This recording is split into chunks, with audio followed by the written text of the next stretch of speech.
Today on Real Pilates, we're going to talk about microgravity. So that is the new term that we used to call weightlessness. So when the astronauts are in their little space capsules or space stations and they float around, that weightlessness. But they don't like that term. They've X'd it, right? Like Twitter is X, you know what I'm talking about? Now they're calling it microgravity. So gravity extends outward into space.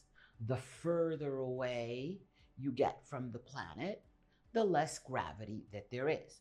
If I had a man sitting on a giant tower 10 miles up in the air, his gravity, the pull of gravity, would be reduced about 90–95%. But at that same 10 miles up in the air, if I have an astronaut floating in his space capsule, he would be in microgravity, which is a lot less, and he would be floating. Because when you're in your space capsule, you're not getting the centrifugal force that you would be getting if you were sitting on your tower 10 miles up.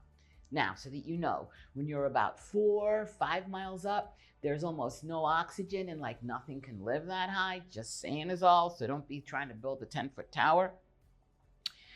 Oxygen is a vacuum that constantly is pulling on oxygen.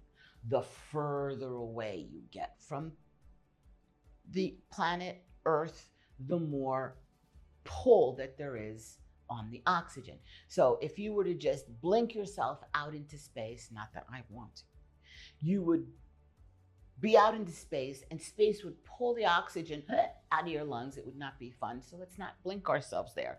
But I want you to get that visual that there's that vacuum in space. However, science has discovered that the stars create oxygen. They have atoms of oxygen that have been discovered near stars and especially near stardust. So the star makes its oxygen and the stardust pulls it in and holds its oxygen. So when you're looking up at night, dreaming on the star, how far you are, it has a little supply of oxygen just in case you need it and you're in space. Go to the star, go to the star. This is Pilates Master Nikki, and I'll see you in class, and you're my star.